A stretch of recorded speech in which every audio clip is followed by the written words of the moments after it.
Hey everyone, welcome back to my channel where we talk about Hungarian true crime cases, and my name is Tímea. And today I'm going to share with you a terrible, brutal murder that hits close to home for me yet again. Because this time this murder took place in my hometown, actually very near where I live. And this is a kind of a recent case. I remember hearing about it and knowing a thing or two about it, but I was very keen to research this case for this video today. And as always, stay tuned for the Hungarian word of the day at the end of the video, as well as the engagement question. As you may already know, a lot of the times when somebody is involved in a crime in any way, we keep them semi-anonymous in Hungary. So we only know the initials of their surnames and we know their given names. And the victim of this brutal murder was a woman named Henrietta. In 2015, she was 42 years old. She was divorced with 2 children. She had a daughter who was elementary school aged, and she had a teenager son. I think he was 17 or 18. She lived in a very beautiful family home, and she was the owner of a business. She had a cafe/restaurant. I am not sure if these were 2 separate businesses or if it was these 2 in one. And she had this cafe or restaurant located on a creek side in Szentendre, which is a very beautiful, calm and peaceful place. I mean, the entire town of Szentendre is one of the most touristic places in Hungary. It is one of the oldest towns, it's beautiful, colorful, ancient, and since it's in the agglomeration of Budapest, a lot of tourists come here for a one-day trip from their visit in Budapest. It is also a very safe place, and you barely ever hear any kind of crime happen here. And there was a man named Attila, who was at the time 34 years old, so 8 years her junior. He didn't have many friends, he didn't live a very busy social life. He was kind of a loner, though he made a very good salary for himself, because he made about 1 million forints a month, which is like $3,500, which is a lot of money for someone whose only qualification is driving a truck and being a creep. Not much is known about how Henrietta and Attila came to know each other. All we know is that they met while they were both in England. We know that Attila used to live and work there, and I think Henrietta was on a trip. Now I'm not sure if she was on a business trip or just a vacation, but she was there only temporarily. And sometime during her stay, which was in the November of 2014, she ended up meeting Attila. And as much as I know, they started this fling. I cannot even really call it a relationship. I imagine it, though I do not know for sure, that it could have been like 1 or 2 dates, maybe just a hookup. But after Henrietta came back home to Hungary, they kept in touch, and sometimes they used to talk over Viber, which is another messaging app similar to WhatsApp.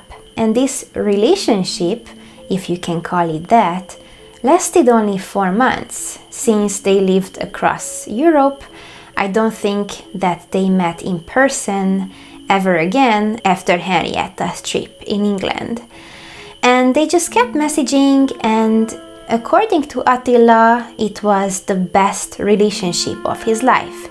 It was a very deep love, and it was just a connection on a deeper level. He was planning on their future together. He wanted to marry her, and he wanted to become the stepfather of her children. But this is not at all what Henrietta said to her friends. You see, she started complaining to her friends about this creep who just won't leave her alone, that they somehow met, maybe dated or hooked up in England, and she regret giving her phone number to him because he just messages her so much, and she just wanted to end this. She didn't want anything to do with this. And after a while, she really got fed up and decided to break up with Attila over a text message or maybe over the phone, but it was not in person since Attila was in England. And she broke up with him in the February of 2015. Attila didn't take this very well, and he convinced her that on his next trip back home, which was going to take place in March, they should meet in person just one last time to talk things over. And at first, Henrietta really did not want to meet Attila again, like in person especially. But in the end, she just thought, okay, let's get over with, let's meet, and then leave me alone. Though this proved to be a fatal mistake. So what I know for sure is that Attila's airplane landed on the 13th of March. And they apparently agreed on a date and a time to meet in person, but I do not think that the way they actually ended up meeting was the way that Henrietta agreed to it. It was on the 19th of March that Henrietta got back home very late at night with her 2 children at around 10 p.m.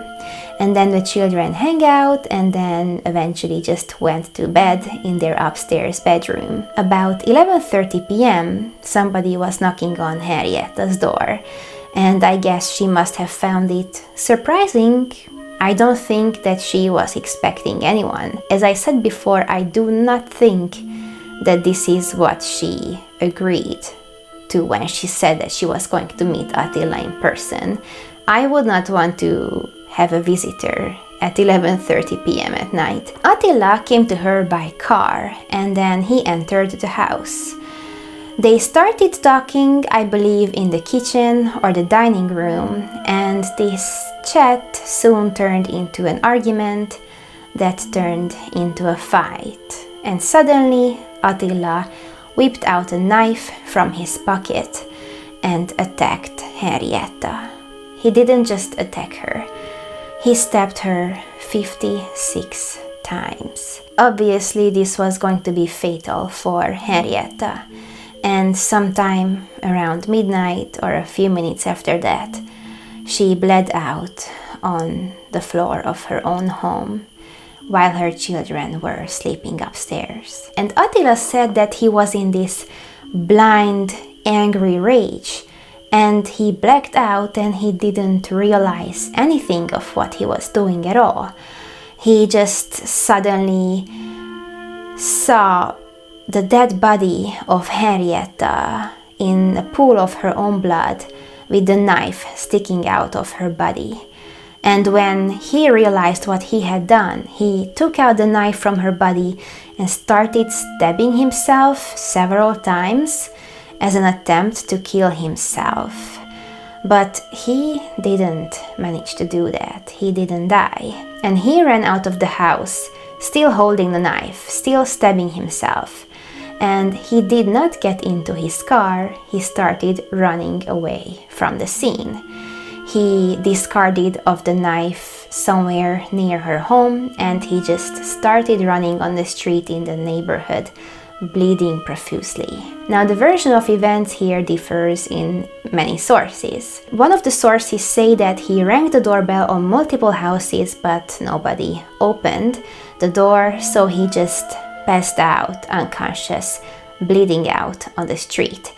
Another source said that he rang on one doorbell and the person didn't open immediately, so he climbed inside this person's garden and that's where he passed out.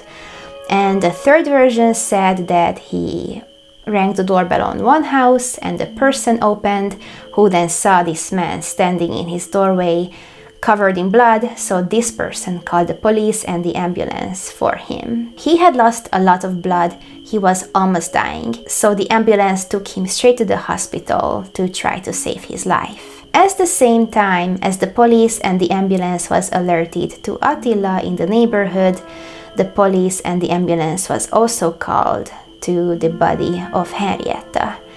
Because, as I told you, her two children were sleeping upstairs, and apparently the commotion was loud enough so both of the children woke up. And this very brave 17-year-old boy took all of his courage and went downstairs to see what was going on with his mom. Unfortunately, by then it was too late, and when he had entered the room, he saw his mother already dead on the floor. There was nothing that he could have done. But he also saw this dark figure sneaking out the door. So this 17-year-old poor boy had to discover his dead mother, see the killer, and then call the police. Poor boy, I cannot even think about the trauma that he must have endured.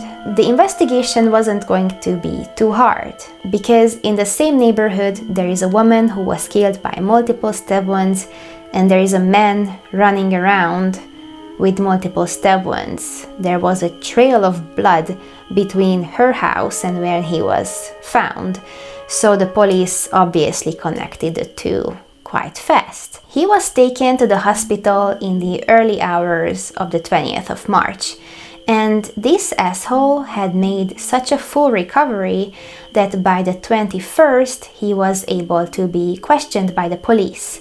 And since there was very obvious evidence against him, he had no choice but to confess to what he had done. His trial started on the 14th of June, so about 3 months later, and it lasted, I believe, a little over a year. And the goal of the trial wasn't to prove if he was guilty or not, because that was pretty obvious.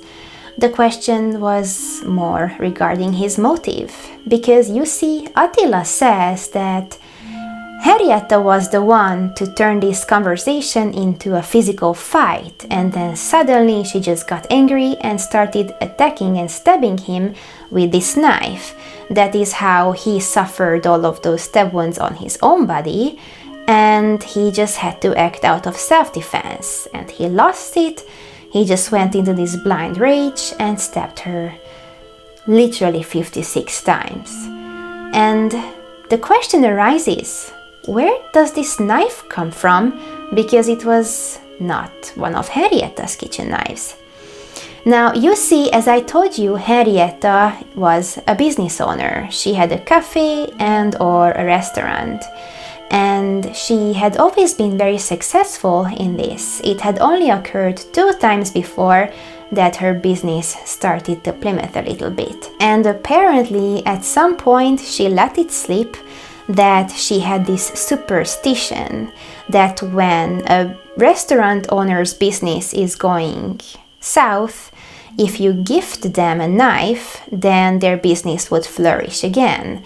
And because it was one of those times when her business wasn't going so well, Attila thought that he was doing her a favor by bringing her a brand new knife as a present. And this knife was over $100 value. And okay, I wasn't there. I cannot tell you if Henrietta actually ever said this, that she believed in this superstition. The interesting thing is, it really did not look like Attila brought this knife as a present. Because, first of all, if somebody is superstitious enough to believe that their business would flourish because of a gifted knife, this superstitious person should also know that you do not gift knives. Because symbolically, figuratively speaking, if you get a knife that you didn't pay for, then the person who gave you that knife is going to stab you in the back.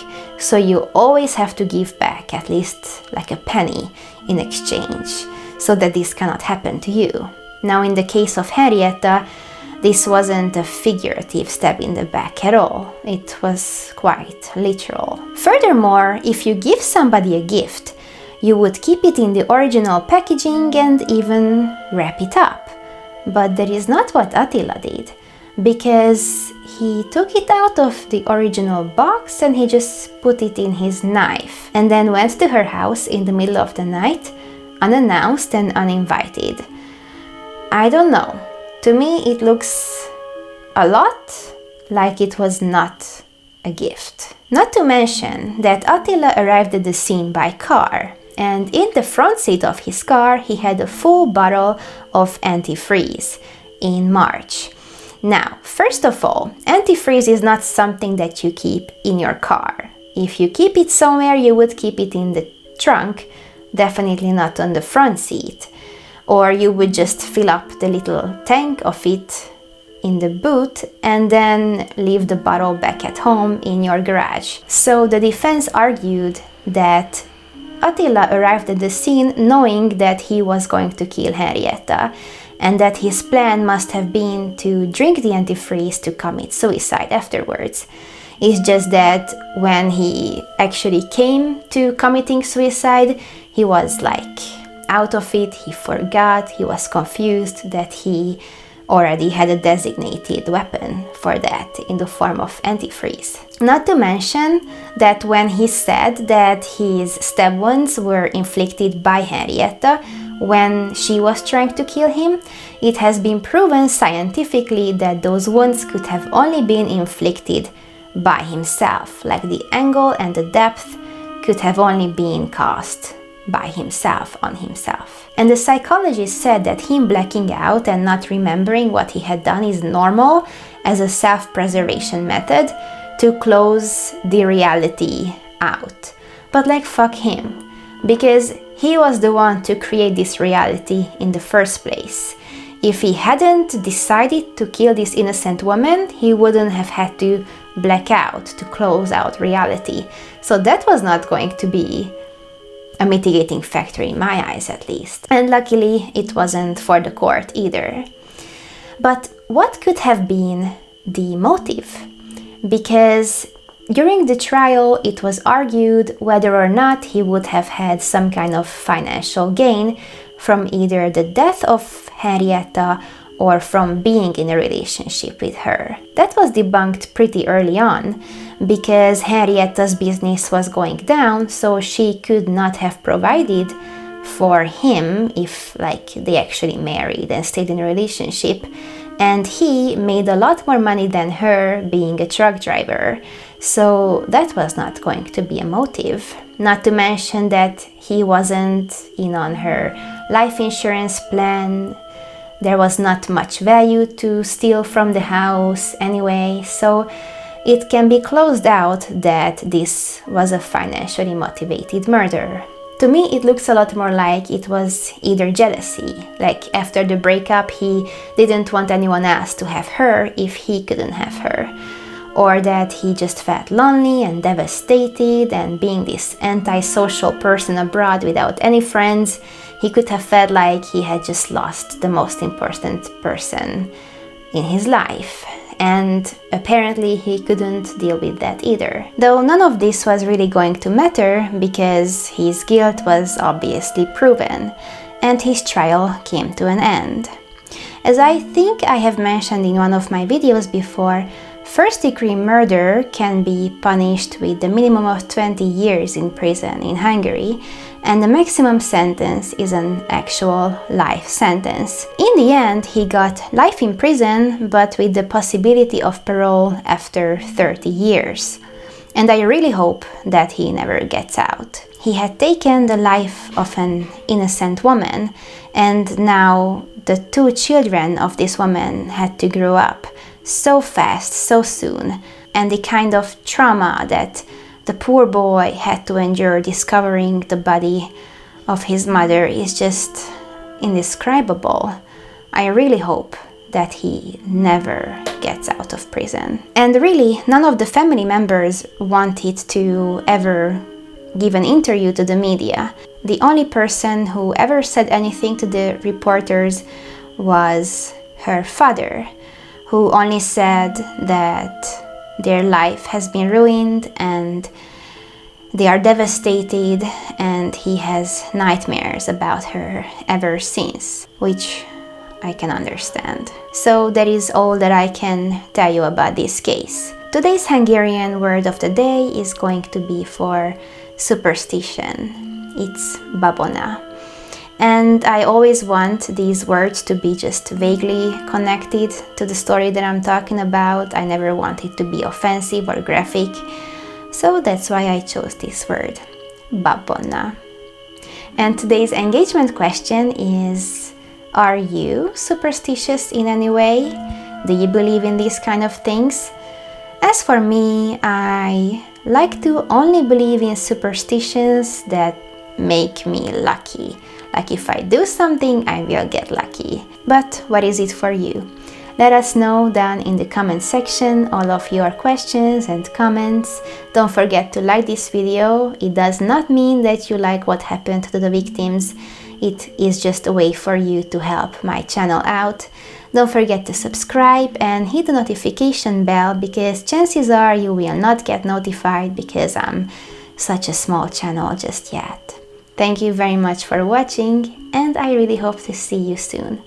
Bye!